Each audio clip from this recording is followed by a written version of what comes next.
Oi, gente, tudo bem? A gente vai começar uma nova aula sobre depressão e a gente vai utilizar como referência o nosso livro aqui do Barlow, o Manual de Transtornos Psicológicos, Tratamento Passo a Passo. Por isso que a gente tem as divisões bem certinhas dentro da exposição que eu faço, dos slides, porque eu utilizo como referência esse livro que vem o passo a passo bem direitinho.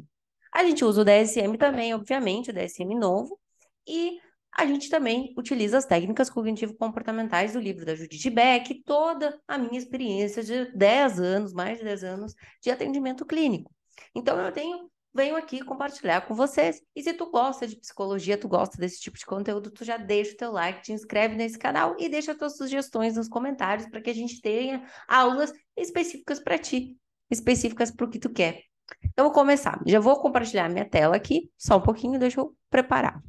Lembrando que essa é uma das aulas que contém dentro da playlist de psicopatologias e a gente tem aulas muito legais que são importantes para todos os transtornos. Dentro das técnicas que a gente utiliza com pacientes com ansiedade social, com pânico, a gente utiliza várias técnicas similares adaptadas para pacientes com transtornos diferentes. Então é interessante que tu veja todas as aulas. Vamos começar com a depressão. A gente tem os aspectos gerais, depressão em terapia, sessão em terapia, redução de sintomas, técnicas cognitivas, problemas e sessões. Nas sessões, a gente vai ver o que a gente faz em cada sessão. Nas técnicas cognitivas, muitas técnicas que a gente pode utilizar em vários outros transtornos. Na redução de sintomas, a gente vai ver técnicas comportamentais e depois a gente vai ver, primeiramente, um aquecimento, um apanhado geral do manejo que a gente tem com o paciente. De forma geral, aqui a gente tem alguns aspectos, umas curiosidades que a depressão ela vem crescendo bastante na nossa sociedade atual. As pessoas estão procurando mais tratamento e muito provavelmente um paciente com depressão vai chegar no teu consultório essa semana ou semana que vem, porque é um transtorno recorrente. E a gente tem um aspecto importante que para a economia isso causa um grande impacto, porque um paciente depressivo é um funcionário, às vezes, que não está conseguindo trabalhar, que não está conseguindo produzir, que não está conseguindo entregar o seu melhor. Então, isso gera um impacto. E a gente poder colocar o nosso olhar sobre isso, saber da nossa importância, faz todo sentido. Até a gente promover algumas atividades de prevenção, de propagar esse conhecimento, fazer com que as pessoas tenham acesso a manejos, fazer com que as pessoas tenham acesso à informação de como procurar um terapeuta, do que fazer, de como procurar um psiquiatra, faz parte da nossa responsabilidade como pessoas que trabalham com a saúde. Então, as pesquisas apontam para a eficácia superior da TCC em relação a medicamentos, só que as pesquisas também não são muito conclusivas porque a gente não sabe exatamente a quantidade de medicamentos, né, que as pessoas estavam utilizando. Mas o que a gente sabe é que terapia com medicação tem um efeito muito bom, principalmente a terapia cognitivo-comportamental, porque a gente tem um apanhado de técnicas. Imagina que Aaron Beck começou com pacientes depressivos, a sua teoria. Então, a gente tem um embasamento científico robusto para tratar esse paciente. Ali, um outro dado é que a recaída, se você já passou por uma depressão, terá mais chance de ter no futuro. Esse paciente vai chegar para ti, provavelmente ele já vai te contar que ele já passou por uma depressão em algum momento da vida dele, vai trazer algum aspecto da infância dele, vai dizer que ele conhece alguns sintomas, que ele sabe como é que começa. Provavelmente ele vai ter um histórico para te contar. E a gente tem que fazer esses questionamentos, obviamente, e trazer a importância de o que ele aprendeu naquele. Eu gosto muito de fazer isso, tá? Porque esse paciente pode ter passado por outras terapias e tu perguntar para ele o que que ele aprendeu sobre ele, o que que ele aprendeu sobre o manejo, para a gente saber até onde a gente está. A terapia cognitivo-comportamental, ela não é só o acolhimento, ela não é só a escuta, ela é também o ensino. A gente precisa estar sempre ensinando aquele paciente algumas técnicas, orientando, disponibilizando o que a gente sabe para aquele paciente, para que ele ganhe sempre uma autonomia para lidar com os seus próprios problemas.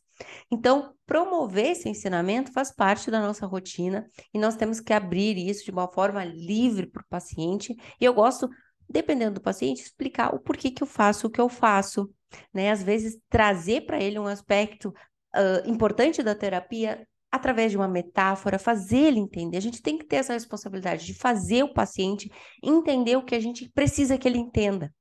Só jogar um monte de informação para o paciente não é eficaz no tratamento. A gente tem que ter certeza que ele entendeu. E a gente tem certeza que ele entendeu, às vezes, fazendo metáfora, fazendo desenho, mandando texto, mandando vídeo. Faz o teu corre para o teu paciente te entender. Faz a tua sessão ser uma sessão importante para o teu paciente, ser uma sessão especial. Faz ser uma experiência. E realmente te responsabiliza para o entendimento do teu paciente, o entendimento que ele tem do seu próprio transtorno. Te puxa no seu tratamento que tu vai ver que o resultado é muito gratificante e também impactante. Esse teu manejo diferenciado no tratamento do paciente vai trazer uma transformação na vida dele que ele vai lembrar de ti para sempre como uma pessoa especial. Então, a gente promover e se responsabilizar com um tratamento legal faz todo sentido dentro do nosso sentido de vida, né? Depressão e terapia. Na terapia cognitivo-comportamental, a gente sabe e acompanha a tríade cognitiva. O que é a tríade cognitiva? É um pilar da terapia que é a visão que o paciente tem de si, a visão que ele tem do mundo e de futuro. Óbvio que não vai vir de forma literal, de forma expositiva ali, de forma direta, concreta, vai vir às vezes em frases, em nuances que o paciente, que o terapeuta tem que estar com uma atenção focada nessas frases para que ele consiga perceber o que o paciente está querendo dizer através das frases. Vou te dar um exemplo. Essa visão que ele tem de si mesmo vai estar com viés negativo, e também a visão que ele tem do mundo e do futuro vai estar com viés negativo. Então, ele vai te trazer uma descredibilidade na sua própria autoeficácia, ele vai dizer que ele não consegue as coisas, que ele se sente incapaz, que ele acha que os outros são melhores que ele, que os outros têm mais oportunidades ou têm mais habilidades que ele não se sente no mesmo nível dos outros, que ele está passando por essa crise, às vezes, de identidade, que ele não se acha capaz das coisas que ele pretende fazer. E ele vai trazer também a questão da visão negativa do mundo. O que ele pensa das pessoas que ele convive ou das pessoas de forma geral. Ele traz, assim, esse aspecto de que as pessoas não valem nada, de que as pessoas são interesseiras, de que as pessoas não são capazes de amar, de que as pessoas são egoístas, de que o sistema todo é corrupto, de que as pessoas são más, de alguma forma ele vai te trazer isso, e que o mundo não é acolhedor para ele de nenhuma forma. A gente sabe que algumas coisas são verdade, algumas pessoas são más de verdade, só que todo mundo para ele tem esse aspecto. E tu imagina a quantidade de ansiedade, de sentimento ruim, quando a gente entende que a gente vive num mundo totalmente contra nós. Isso causa um impacto muito grande nas emoções, nas cognições que esse paciente vai trazer e etc. E a visão que ele tem do futuro é um ponto muito importante, porque ele traz um sentimento de desesperança no futuro, um sentimento de que o futuro não vale a pena, de que ele não tem por que acordar, de que ele não vê sentido em pensar em futuro, porque para ele tanto fez como tanto faz. Então, ele traz essa desesperança no futuro, o que causa uma ideação suicida. É importante que a gente também questione o paciente na primeira sessão. Se ele já pensou nisso, se ele tem pensado nisso, como é que é a relação dele com esse tipo de pensamento, para que tu saiba exatamente que nível a gente também está dessa depressão. Essa desesperança no futuro é um ponto importante da gente pesquisar também. O que que tu acha que vai ser da tua vida? Como é que tu pensa no futuro? O que que tu pensa daqui a alguns anos? Como é que tu planeja a tua vida, a tua carreira, a tua família, tudo isso? É uma forma sutil da gente começar a questionar esses aspectos sem fazer a pergunta direta e reta, né? Obviamente que faz mais sentido a gente comer pelas beiradas. Na tríade cognitiva ali eu botei um slide importante. Eles se consideram inúteis, inadequados, não amáveis e deficientes. Esses pacientes veem o ambiente como algo sufocante, que apresenta obstáculos insuperáveis e que resulta continuamente em fracasso e perda. Sua visão de futuro também é sem esperança. Seus esforços serão insuficientes para mudar o rumo insatisfatório de suas vidas. Essa visão negativa do futuro costuma levar à ideação suicida e tentativas de suicídio propriamente ditas. Sessão de terapia. Um objetivo inicial é a gente promover algum alívio daquele sintoma. É a gente poder trazer os aspectos que preocupam aquele paciente e buscar com ele uma hierarquia daqueles problemas, para que a gente consiga trazer uma orientação inicial, fazer uma sessão inspiradora, como a Judith Beck diz no livro dela, fazer uma sessão inspiradora que traga uma saída que o paciente consiga ver uma luz no fim do túnel. Então, a gente faz essa primeira sessão buscando os problemas que ele tem. Outro recurso que a gente pode usar com o paciente, que a gente deve usar com o paciente, é informar para ele o transtorno dele, dizer o que que faz ele pensar, que as emoções são muito fortes, as emoções negativas fazem ele pensar coisas negativas, que faz ele ter um comportamento que talvez não seja satisfatório, um comportamento de não querer fazer coisas que ele gostava de fazer, que essa emoção toma conta, e quanto mais a gente se fusiona a esse pensamento, a essas emoções, mais a gente acha que aqueles pensamentos são verdade e a gente não consegue promover nenhuma mudança.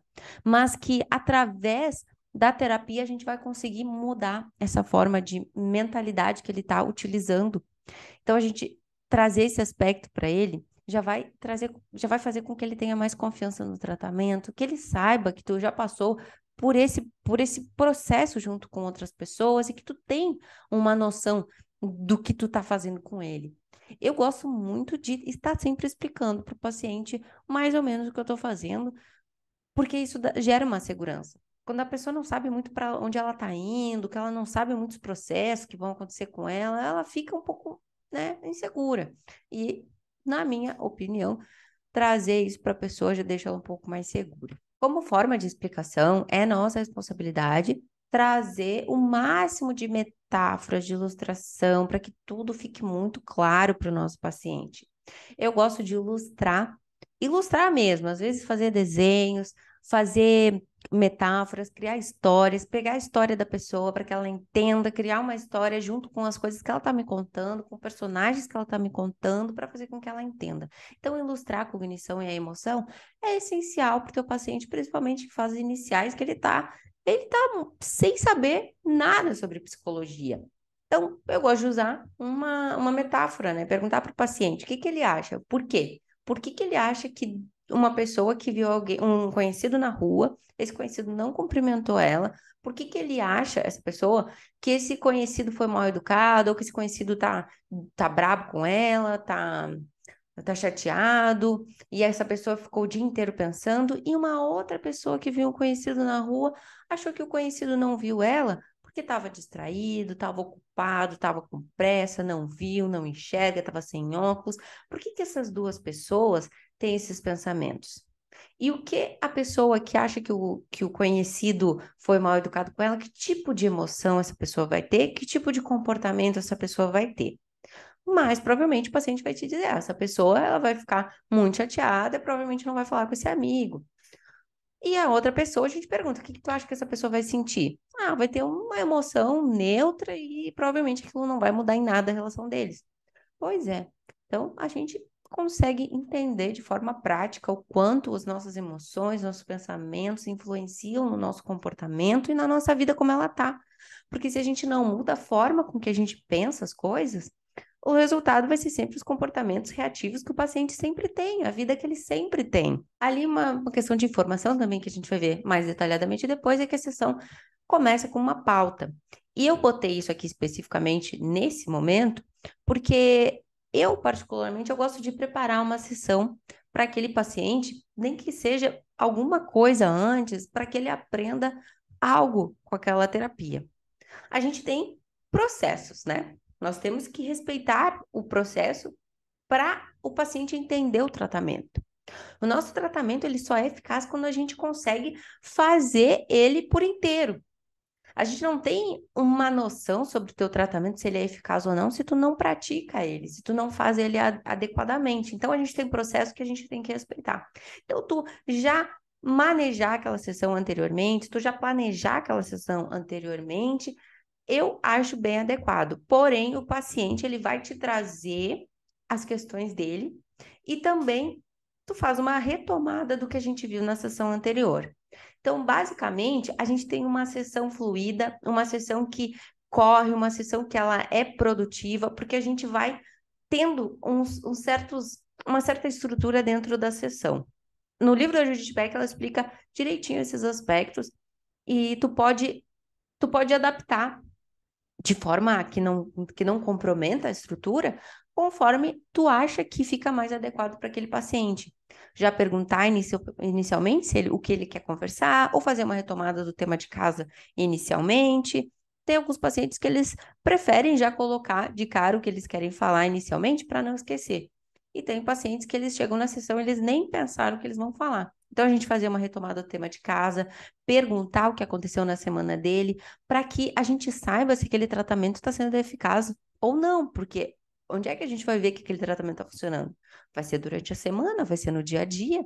Então, saber o que ele fez, saber o que ele pensou, como ele reagiu às situações, faz todo sentido, né? Então, na primeira fase do tratamento, a gente tem a redução dos sintomas, a gente se concentra em superar a desesperança, identificar problemas, definir prioridades, apresentar a terapia cognitiva ao paciente, estabelecer uma relação de colaboração, demonstrar a relação entre a cognição e a emoção, rotular os erros de pensamento e fazer progressos em relação a um problema-alvo. Na segunda fase, a gente vai mudar esquemas. Os esquemas, é importante que tu saiba que eles vão ditar crenças, eles vão mostrar esquemas mal adaptativos que a pessoa adquiriu ao longo da vida e que provavelmente eles comandam muitos comportamentos e crenças daquele paciente.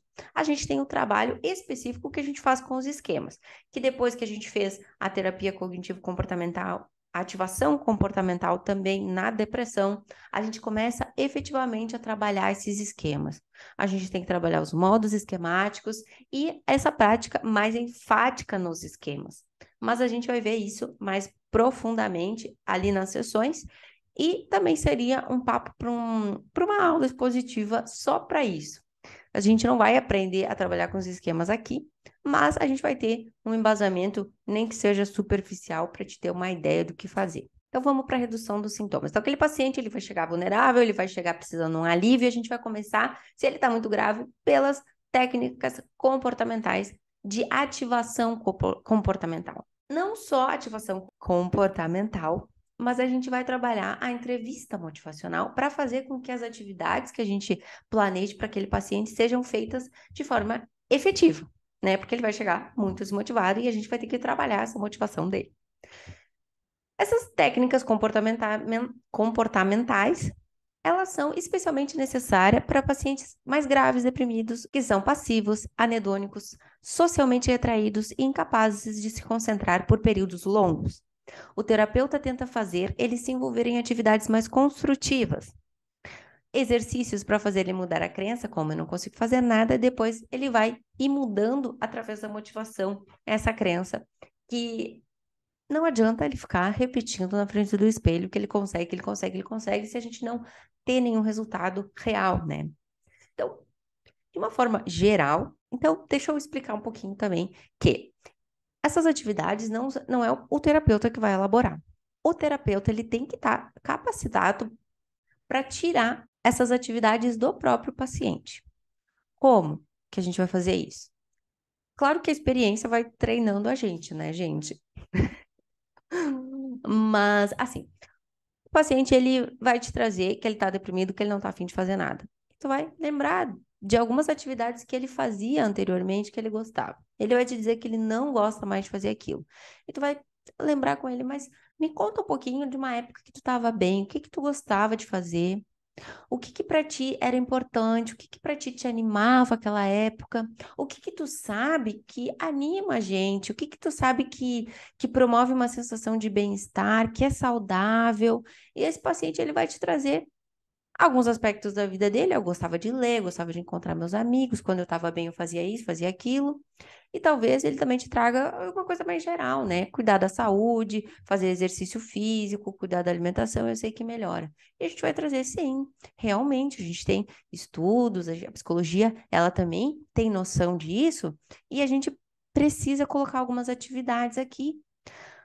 E aí a gente vai fazer com o paciente uma ativação comportamental de uma atividade bem pequenininha, de duas, bem pequenininhas, mas de uma forma sutil, inicialmente. Você vai primeiro fazer uma hierarquia dessas atividades com o paciente, e talvez ele diga, caminhar. E tu vai dizer, quem sabe a gente caminha por 10 minutos na rua, uma caminhada bem bem tranquila, ou quem sabe a gente faz um exercício que tu gostava de fazer, uma coisa bem tranquila também, tu pode fazer ali na esteira, não precisa entrar na academia e fazer exercícios lá dentro. Ou outra coisa, gostava de ver meus amigos. Quem sabe a gente passa um tempo mais com a família, não precisa ser ir numa confraternização que tu não tá muito afim, mas a gente começa passando um tempo com a família, ele vai te trazer os aspectos e tu vai diminuir em pequenos passos e, e sempre questionar para aquele paciente, o que que tu acha? De 0 a 10, o quanto tu acha que isso é importante? De 0 a 10, o quanto tu acha que isso é viável fazer essa semana? Que momento tu faria isso essa semana? Tu acha que qual horário do dia dá mais certo? Qual horário do dia daria para fazer isso? Tu prefere fazer isso de manhã ou à noite? Que horário? Trazer esse tipo de questionamento. O paciente ele tem que sair empoderado daquele planejamento. Não pode ser uma coisa que tu disse, entende? Óbvio que é fácil a gente fazer uma hierarquia de atividades ali, mas às vezes nem seria atividades que ele gostaria de fazer, ou nem seria atividades prazerosas para ele. Às vezes a pessoa diz, eu gostava muito de desenhar.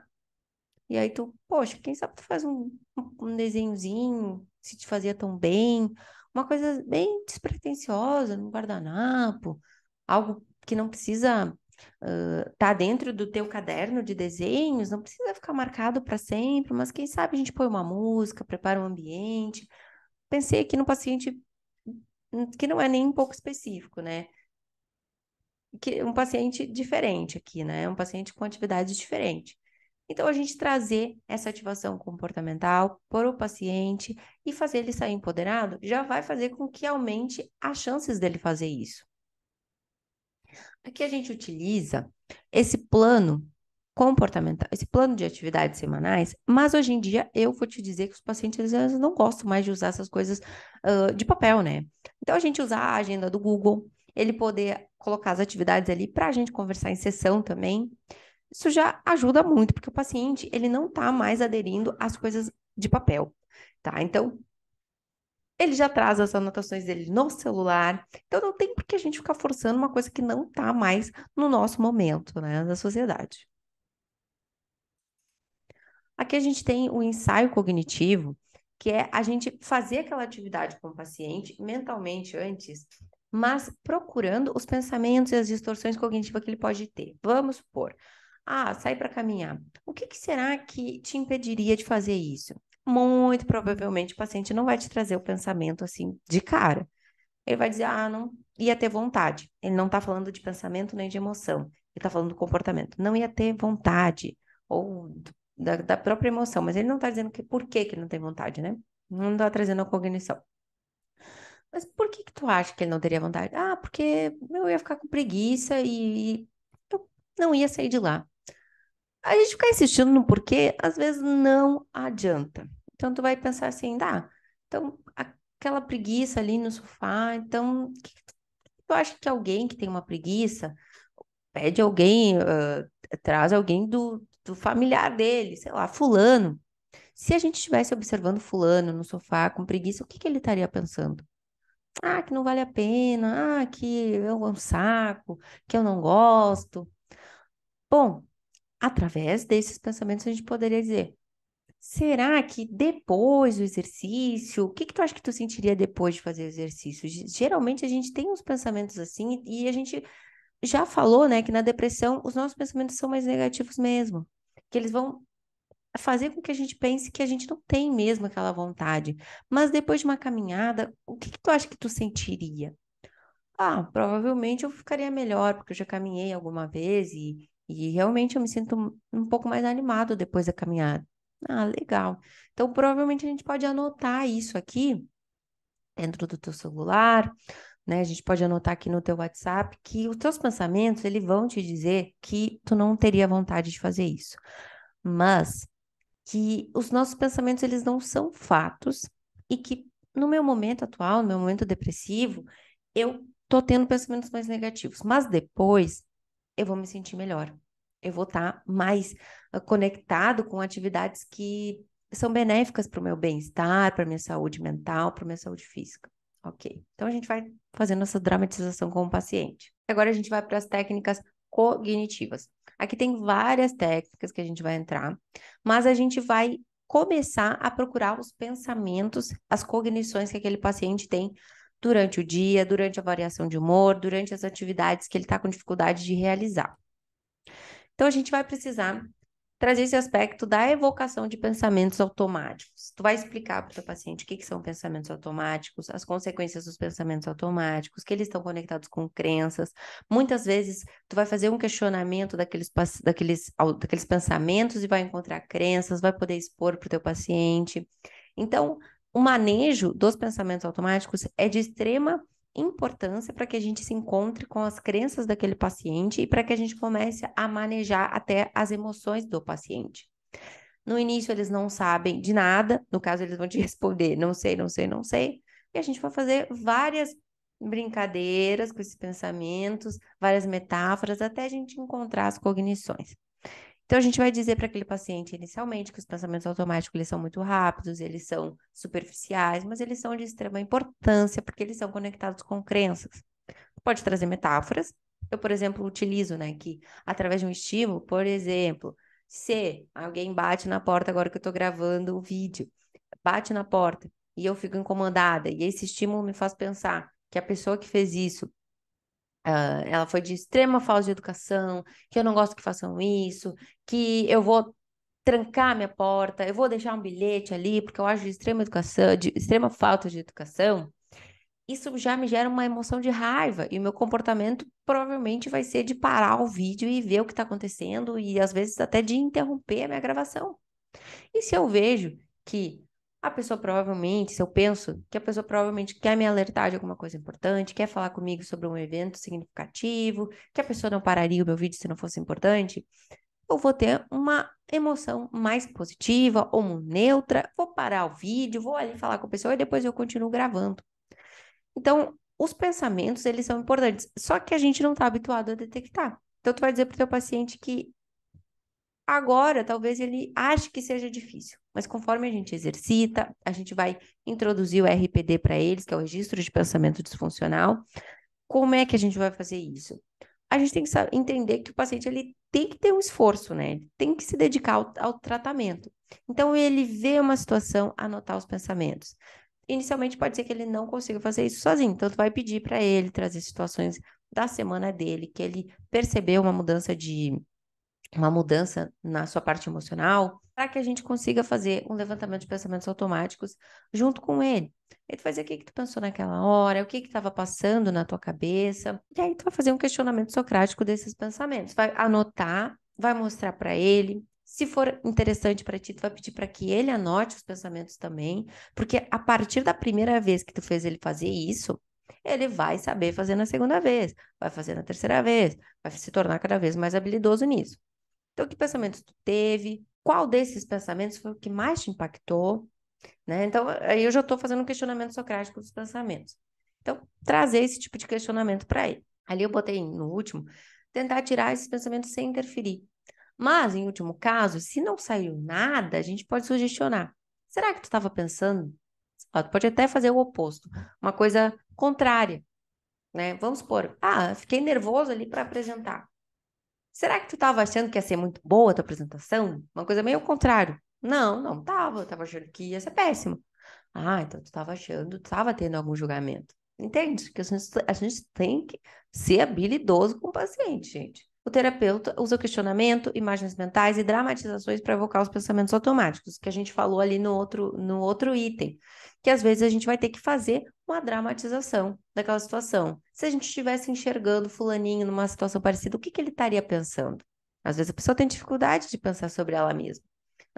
Vamos pensar assim, o que que tu estava pensando naquela hora que tu te fechou no teu quarto, tu não quis falar com ninguém? Não estava pensando em nada, só não queria falar com ninguém.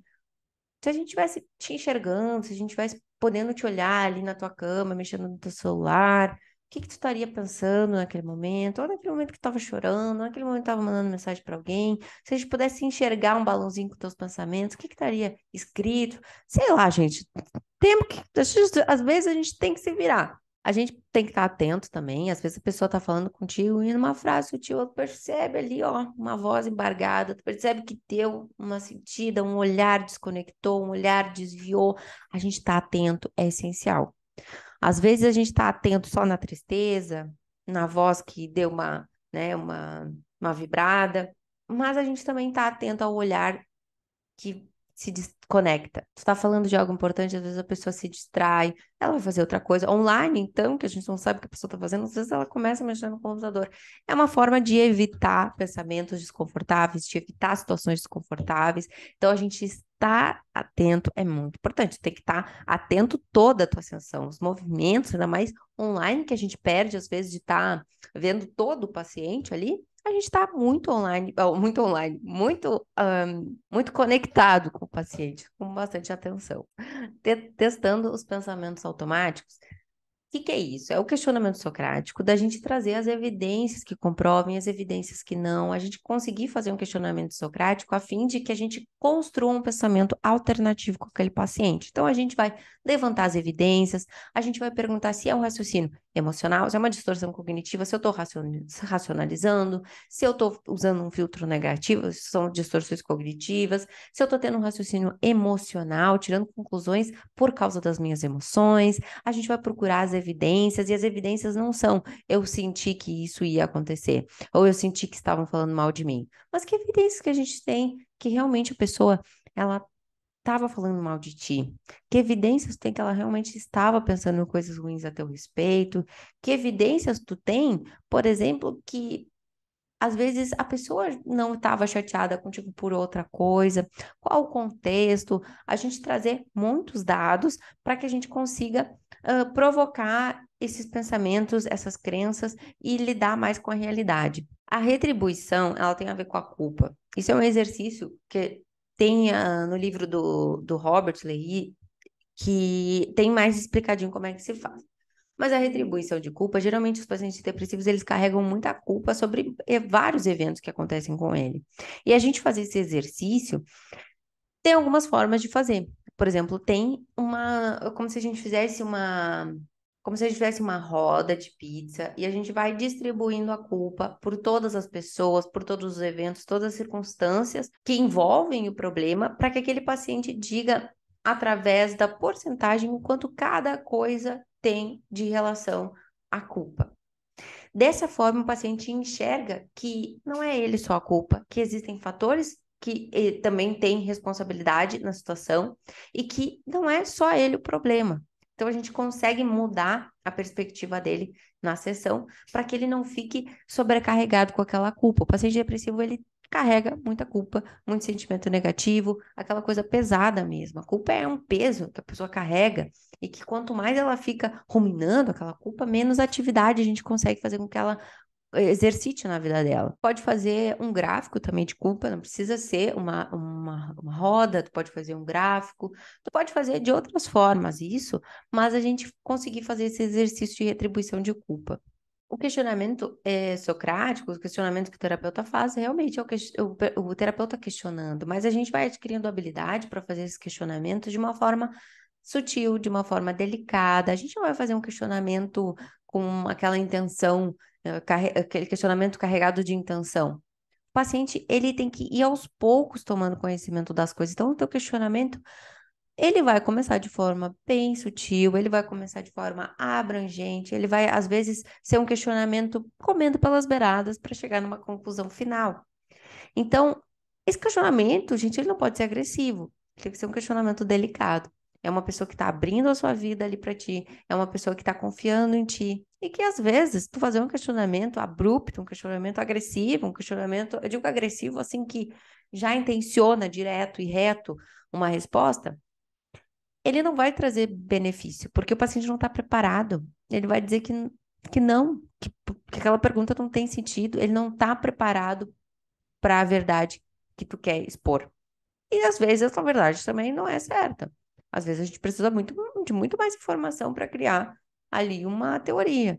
Então, o nosso questionamento vai ter que ser leve, delicado e estratégico. Agora, o tema de casa. O tema de casa, gente, é o nosso plano de ação. Dentro da conceitualização cognitiva, tu vai ter estratégias para lidar com a parte cognitiva, com a parte comportamental, tu vai ver os comportamentos que mantêm os sintomas e tu vai criar um plano de ação. Então, esse tema de casa, ele é feito na sessão, especialmente com o conteúdo da sessão, conectado com o teu plano de ação e tudo mais. E ele é muito importante que seja realizado. Se aquele paciente ele não está realizando, às vezes a gente não está conseguindo fomentar a importância ou dividindo em passos concretizáveis para ele. Através da motivação, a gente vai vendo, será que se esse paciente ele está enxergando esse tema de casa, esse plano de ação, ele está enxergando esse tema de casa, esse plano de ação como algo viável? Será que ele acha que ele tem tempo para isso? Será que ele acha que ele tem espaço na agenda? Será que ele acha que ele tem capacidade? Isso tudo influencia na motivação. Se a pessoa acha que esses pontos não são factíveis, ela não vai fazer. Então, a gente poder sondar isso a cada sessão, sondar as distorções cognitivas, os pensamentos automáticos que ela está tendo ao tentar realizar aquela atividade durante a semana, para ver os obstáculos. Os obstáculos fazem com que a pessoa não faça o tema de casa. E o tema de casa, ele é tão importante quanto a terapia ou mais, porque é ali que realmente a eficácia do tratamento vai acontecer, que é a gente pensando em atividades de mudança e vendo que elas realmente acontecem. Então, a mudança da vida da pessoa que ela tanto deseja vai acontecer fora da terapia. Então, tu explicar tudo isso para ele, o quanto os pensamentos distorcidos vão impactar, vão querer sabotar ele, ou que a vida dele nunca mude, que as coisas continuem sempre da mesma forma, a gente poder explicar isso para ele e que a habilidade de enfrentamento faz parte da terapia. A gente precisa adquirir essa habilidade de enfrentamento do nosso problema. Então, o exercício, o tema de casa, ele é muito importante. A gente não pode desconsiderar, por mais que a pessoa diga que tenha preguiça, por mais que eu ache que ela não queira fazer, por mais que tu ache que ela não vá fazer, a gente tem que insistir nisso. Aqui um ponto importante que a gente pode ter o exercício falado, mas é importante que o paciente tenha um documento, um lembrete, ou ele mesmo coloque no bloco de notas dele, mas que ele saia com aquele exercício escrito, que assim a gente aumenta a probabilidade de que ele faça, né? Aqui eu deixei alguns exercícios de tema de casa para que tu dê uma olhada, dê um print também, e que tu tenha algumas ideias de planos efetivos. A gente pode e deve estar sempre mandando algum conteúdo sobre o transtorno dele, sobre a terapia, sobre como funcionam os pensamentos, e a gente poder desafiar o paciente, desafiar de forma leve, né, gente? Para que ele crie umas pequenas zonas de conforto e a gente possa confrontar os pensamentos que surgem através dessas atividades. Eu acho importante a gente falar que de pacientes que acreditam que os problemas eles são muito, muito profundos e que não vão ser os temas de casa que vão ajudar, que eles precisam de mais ajuda, e a gente pode explicar para o paciente que isso é uma distorção cognitiva dele, que faz com que ele fique sempre procurando terapeutas diferentes, médicos diferentes, soluções diferentes e não enfrente o seu problema de fato. E trazer esse aspecto de que os empreendimentos complexos, grandes, eles começam pequenos. Então, a gente saber que vai começar pequeno e que a gente vai aumentar a capacidade, a motivação e que essa pessoa ela vai conseguir fazer coisas maiores aos poucos, é uma noção de processo. É uma noção do que acontece primeiro, do que acontece segundo, terceiro, é uma noção de degraus na vida. Então, precisamos trazer esse aspecto para o paciente. Alguns problemas que a gente pode ter. Relação terapêutica, principalmente a dificuldade de pacientes deprimidos de fazer as tarefas. Então, a gente já sabe que o paciente vai ter uma dificuldade, que a gente tem que ser essa pessoa mais paciente, que ele tenha um acolhimento e se sinta seguro de falar que ele não está fazendo, né? Porque o processo e a terapia consiste nesse vínculo. E o paciente, esse paciente ele vai ter essa dificuldade maior. E outro aspecto que eu botei ali, que o paciente ele vai falar muito do problema dos outros, vai falar muito de outros problemas e não fala do problema dele. Não se encontra com o seu problema de fato, porque ele é um paciente mais evitativo, ele está evitando de falar dos seus problemas, evitando a experiência. Então, isso é um processo, isso é um problema que vai acontecer. Na primeira sessão, ensinar o paciente a evocar pensamentos automáticos. Então, a gente vai mostrar vantagens e desvantagens de não fazer nada do que fazia, como é ficar em casa, como se sente e depois, como são esses pensamentos negativos, como se sente com eles. Então, esses são exercícios que a gente vai modificando os pensamentos dele e as crenças, porque a gente vai mostrando para o paciente que ficar sem fazer nada referente ao trabalho dele ou referente à própria situação dele não vai levar ele a lugar nenhum. Perguntar para ele, se a gente continuar fazendo exatamente o que a gente está fazendo, aonde a gente vai chegar a longo prazo? E se a gente tomar uma iniciativa, aonde a gente vai chegar? Provavelmente a gente vai ter uma mudança. Que mudança tu acha que seria essa? Sondar os planos suicidas, conforme a gente já tinha comentado, não precisa ser de forma direta, pode ser de forma sutil para chegar à pergunta direta depois. Motivação positiva, tem algo que poderia fazer que afetasse a sua vida imediatamente? Essa pergunta é crucial, porque a gente tem que sondar esse paciente sobre aspectos que ele acha que ajudariam ele agora mesmo. Imediatamente, tu vê, essa palavra é importante a gente usar. Tem algo que tu sabe que se a gente começasse a fazer, que tu começasse a fazer, e já ia provocar algo positivo na tua vida agora, e a pessoa vai te trazer, e tu pode insistir, uma coisinha de leve, uma coisinha sutil, uma coisa bem normal, não precisa ser algo muito grande, e ela vai te trazer, tá sendo uma conversa tranquila, uma conversa leve, né? Mostrar como a desesperança faz a pessoa se desmotivar para tudo. Então, quando explicamos a própria depressão para a pessoa, a gente vai trazer esses aspectos e a gente vai relembrar a pessoa, cada momento que for importante, que, o que que tu acha, né? O que que tu lembra da depressão? Ah, a depressão faz eu ter pensamentos negativos e faz eu ter essa forma de lidar com a vida, né? De querer que eu não faça nada, de achar que as coisas não têm sentido e que é normal eu ter esse pensamento, mas eu posso, posso lutar contra esses pensamentos. Vamos colocar pequenos passos para uma nova atividade. A gente vai fazer pequenos passos e não vai nem citar o grande passo, mas a gente vai perguntar o quanto tu acha que isso aqui dá para fazer. Um passo bem pequeno, a pessoa vai dizer, não, isso é super viável, eu sei que isso dá, né? Então ela vai te trazer essa resposta, porque é algo bem pequenininho, referente ao que ela mesma trouxe, não foi tu que trouxe. Definir uma pauta, um exemplo de pauta é mostrar para a pessoa que quando ela não faz as atividades, quando ela não faz as coisas, e até não fazer nada é fazer alguma coisa, que ela fica pior depois. Então, tu fazia ela chegar nessa conclusão. Como tu te sente quando tu termina o dia e tu não conseguiu fazer nada, ou que tu não fez nada, né? O que que tu acha dessas atividades, assim, mais de ficar em casa, de cancelar compromissos, de procurar formas de cancelar atividades com as outras pessoas? Como tu te sente depois? Talvez ela diga, me sinto aliviada, mas depois eu sei que isso tá me acarretando um prejuízo e tudo mais. Então, a gente traz essa consciência. Retomar o tema de casa, aplicar o BDI novamente. Eu não coloquei ali, mas a gente pode aplicar o BDI, que é o inventório de Beck, de depressão, e a gente pode aplicar ele, e eu gosto de fazer ele também pessoalmente, e questionando aquele paciente sobre as perguntas do BDI. Eu gosto de perguntar para ele pessoalmente as perguntas do BDI 2, mas tu pode entregar para ele na sala de espera as perguntas e ele responder para ti, tu ir acompanhando a cada momento que tu aplica se melhorou ou não. A gente vai começar a procurar os esquemas que essa pessoa tem. A gente pode aplicar um questionário de esquemas mentais do Jung e ali no resultado a gente já vai ter um panorama para conversar com aquele paciente sobre os esquemas mentais. Mas a gente já pode ir sondando alguns esquemas, por exemplo, da pessoa se sentir diferente, ela ter um isolamento, alguma coisa desse nível, para a gente já ir pensando em como trabalhar os modos esquemáticos com esse paciente.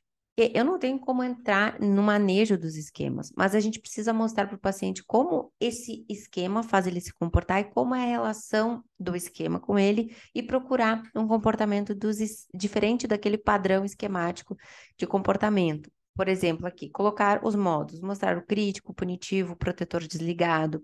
Por exemplo, a gente não, dentro do manejo, vou te dar um exemplo, porque realmente não tem como entrar num assunto mais complexo como esse, mas a gente pode fazer o manejo do próprio esquema, do modo esquemático do paciente com o nome que ele quiser dar. Por exemplo, mostrar um crítico, fulano é cri-cri, como é que ele se comporta, como é que tu se relaciona, o que que ele te faz pensar, fazer como é que ele se relaciona, talvez com o teu modo esquemático punitivo também, como a gente ativa um protetor desligado, quando eu tô com muita demanda, ou quando chega num ponto que eu já fiquei muito sobrecarregada, a gente percebe que um protetor desligado ou um fulano vida louca, um fulano rebelde, ele aparece e aí ele faz eu mandar tudo para o alto e perder todo que eu tinha construído. Então, a gente trazer esse aspecto de uma forma lúdica, às vezes, de uma forma mais personalizada, faz mais sentido. Os esquemas, eles são bem conectados com a história da pessoa da infância.